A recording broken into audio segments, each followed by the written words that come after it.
నమస్తే. దగ్గు రావడం అనేది ఎవరికైనా చాలా సహజమైన విషయం.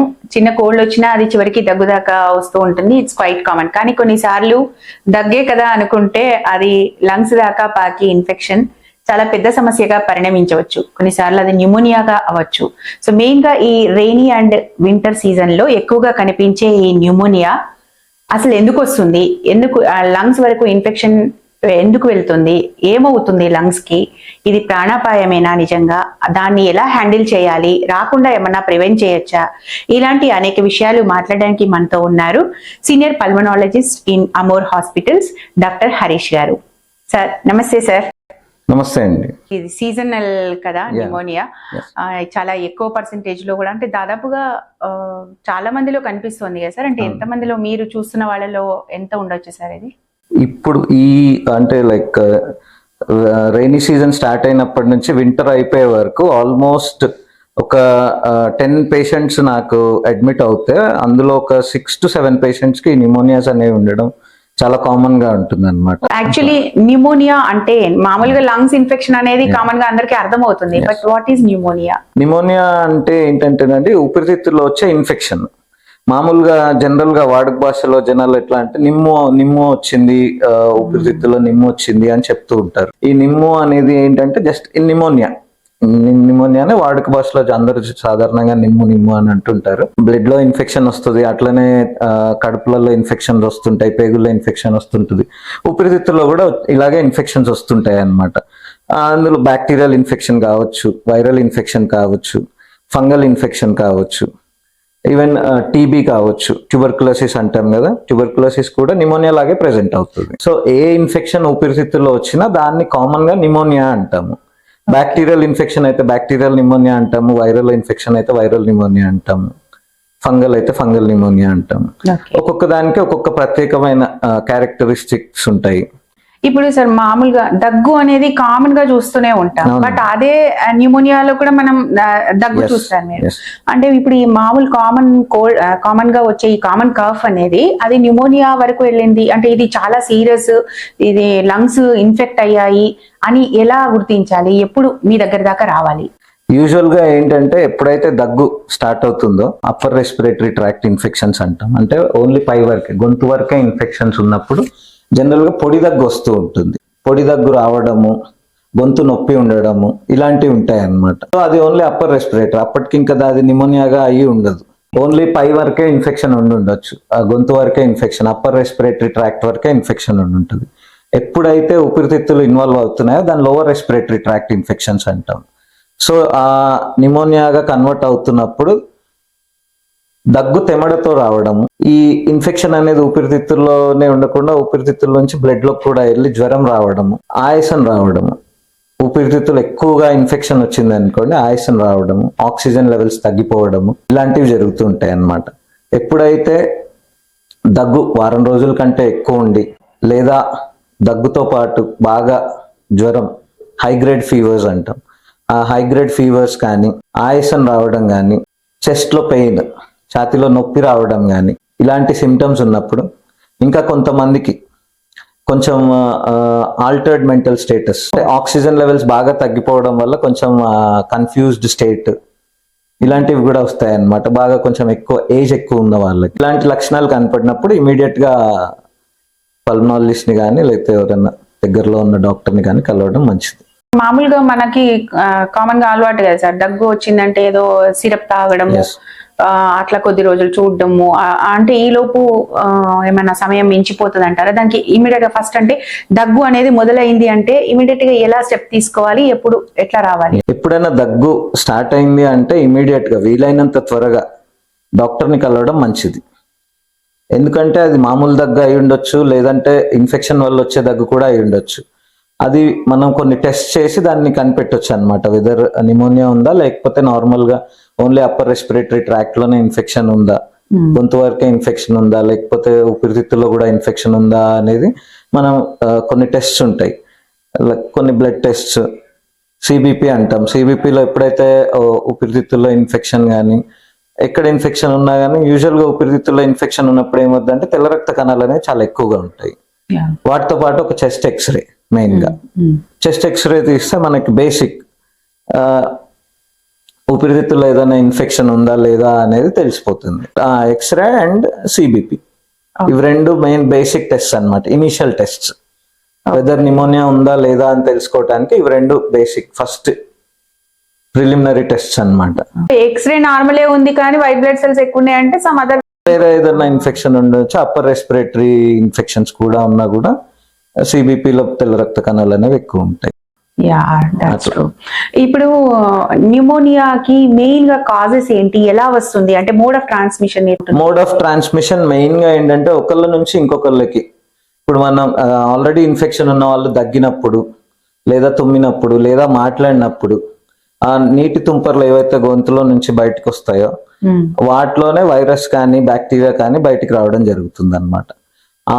దాని నుంచే ఇప్పుడు ఇలా దగ్గరలో ఉన్న వాళ్ళకి, ఇప్పుడు ఒకే రూమ్ లో ఉన్న వాళ్ళకి ఎవరికన్నా ఇన్ఫెక్షన్ ఉందనుకోండి, అట్లా వాళ్ళు దగ్గినప్పుడు లేదా స్నీజ్ చేసినప్పుడు, తుమ్మినప్పుడు, మామూలుగా మాట్లాడుతున్నప్పుడు కూడా ఈ గొంతులో నుంచి డ్రాప్లెట్స్ బయటకు వచ్చి అదే డ్రాప్లెట్స్ లో వైరస్ కానీ బ్యాక్టీరియా కూడా బయటకు వచ్చి ఈ గాలి ద్వారా ఒకళ్ళ నుంచి ఇంకొకళ్ళకి ట్రాన్స్మిట్ అవుతుంది అనమాట. ఓకే, అంటే ఇప్పుడు ఫస్ట్ ఇప్పుడు ఇది వైరల్ ఉండొచ్చు, బ్యాక్టీరియల్ ఉండొచ్చు, లేదా మీరు అన్నట్టు ఫంగల్ ఉండొచ్చు. ఫంగల్ కూడా, అంటే డైరెక్ట్ ఫంగల్ అనేది ప్రైమరీ ఇన్ఫెక్షన్ గానే రావచ్చండి. ఎవరికి అంటే బాగా ఇమ్యూనిటీ అనేది తక్కువ ఉన్న వాళ్ళకి, షుగర్ ఉన్న వాళ్ళు, డయాబెటీస్ ఉన్న వాళ్ళు, షుగర్స్ కంట్రోల్లో లేని వాళ్ళు, లేదా ఏదైనా డిసీజ్ కోసం లైక్ ఇమ్యూనో సప్రెసివ్ డ్రగ్స్ అంటారు, ఎక్కువగా స్టెరాయిడ్స్ తీసుకునే వాళ్ళు, లేదా అదర్ ఇమ్యూనో సప్రెసివ్ డ్రగ్స్ ఇలాంటివి, ఇంకా ఏదైనా HIV AIDS లాంటి ఇన్ఫెక్షన్స్ ఉన్న వాళ్ళు, వాళ్ళకి ఫంగల్ న్యూమోనియాస్ వచ్చే ఛాన్సెస్ ఎక్కువ ఉంటాయి అన్నమాట. వైరల్ అండ్ బ్యాక్టీరియా అనేది ఎవరికైనా వైరల్ అండ్ బ్యాక్టీరియా అనేది నార్మల్ గా ఎవరికైనా రావచ్చు. యూజువల్ గా ఏంటంటేనండి వీళ్ళకి మామూలుగా ఏజ్ ఎక్కువ ఉన్న వాళ్ళకి, ఎల్డర్లీ పీపుల్ అంటారు కదా, వాళ్ళకి కొంచెం ఎక్కువగా వచ్చే అవకాశం ఉంటుంది ఈ viral bacterial pneumonias. Young population లో కూడా ఇవాళ రేపు చాలా ఎక్కువగానే వస్తున్నాయి. ఓకే, అంటే ఇప్పుడు స్మోక్ చేసే వాళ్ళు ఉంటారు, డ్రింక్ చేసే వాళ్ళు ఏమన్నా ఎక్కువ మోర్ ప్రోన్ ఉంటారా? యా, స్మోక్ చేసే వాళ్ళకి ఆబ్వియస్ గా ఎక్కువ ఇన్ఫెక్షన్ వచ్చే ఛాన్సెస్ ఎక్కువ ఉంటాయి. అండ్ ఆల్కహాల్ తీసుకునే వాళ్ళకి, ఎక్కువ ఆల్కహాల్ కన్జంప్షన్ చేసే వాళ్ళకి ఆస్పిరేషన్ న్యూమోనియా అంటాం. బాగా తాగేసి తినేసి పడుకున్నప్పుడు ఏమవుతుంది అంటే ఈ గ్యాస్ట్రిక్ రిఫ్లక్స్ వల్ల కడుపులో ఉన్నాయన్నీ గొంతు దాకా వచ్చి అవి ఊపిరితిత్తుల్లోకి వెళ్తాయి. మళ్ళీ తాగి అన్కాన్షియస్ అయి పడిపోయిన వాళ్ళకి కడుపు ఎప్పుడైనా ఫుల్ గా ఉందనుకోండి, ఆ ఫుల్ గా ఉన్నది కిందికి వెళ్లకుండా ఇట్లా పడుకొని ఉంటారు కదా, అది వెనక్కి వచ్చేస్తుంది అనమాట. రిఫ్లక్స్ అంటారు దాన్ని. ఫారింగ్స్ దాకా వచ్చి మళ్ళీ ట్రెక్యా విండ్ పైప్ లోకి వెళ్ళే ఛాన్సెస్ ఉంటాయి. విండ్ పైప్ లోకి వెళ్ళి ఆ ఊపిరితిత్తుల్లోకి వెళ్ళి అది మళ్ళీ ఇన్ఫెక్షన్ గా మారుతుంది. దాన్ని ఆస్పిరేషన్ న్యూమోనియా అంటాం. ఓకే, ఇది ఓన్లీ ఆల్కహాలిక్స్, ఏదన్నా బ్రెయిన్ ఇంజురీ ఉన్న వాళ్ళు, న్యూరలాజికల్ ప్రాబ్లమ్స్ ఉన్న వాళ్ళు, వాళ్ళకి ఏంటంటే ఈ సిస్టమ్ సరిగ్గా ఉండదు, మింగడం ఈ మింగే సిస్టమ్ ఇదంతా సరిగ్గా ఉండదు అనమాట. సో అట్లాంటి వాళ్ళకి, కొంచెం కాన్షియస్నెస్ సరిగ్గా లేని వాళ్ళు, ఏదైనా ఫుడ్ తిన్నప్పుడు అది ఈసోఫేగస్ అంటే ఫుడ్ పైప్ లో కాకుండా విండ్ పైప్ లోకి వెళ్తుంది ఒక్కొక్కసారి. అట్లా వెళ్ళినప్పుడు అది కూడా ఇన్ఫెక్షన్ అయ్యే ఛాన్సెస్ ఉంటాయి అన్నమాట. దాన్ని ఆస్పిరేషన్ న్యూమోనియా అంటాం. పిల్లల్లో ఏమైనా ఆస్పిరేషన్ న్యూమోనియా రావచ్చు? పిల్లల్లో కూడా వచ్చే ఛాన్సెస్ ఉంటాయి. ఎక్కువగా ఫీడ్ చేసినప్పుడు, వాళ్ళని ఫీడ్ చేసి బర్పింగ్ చేయించకుండా పడుకోబెట్టడము ఇలాంటివి చేసినప్పుడు పిల్లల్లో కూడా ఆస్పిరేషన్ న్యూమోనియా వచ్చే ఛాన్సెస్ ఉంటాయి. మరి పసిపిల్లల్లో. ఓకే, ఇప్పుడు మీరు టీబీ కూడా న్యూమోనియాగా ప్రెజెంట్ అవుతుంది అన్నారు కదా, మరి ఇది టీబీ వల్ల వచ్చింది లేదంటే ఇది వేరే ఇన్ఫెక్షన్ అనేది ఎట్లా ఫైండ్ అవుట్ చేస్తాం?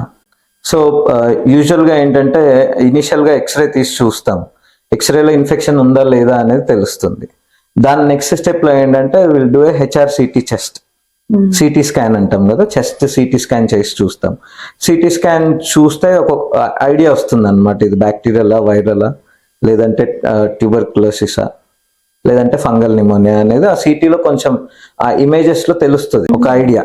ఇప్పుడు టీబీ ఉందనుకోండి, క్యావిటీస్ కనిపిస్తూ ఉంటాయి.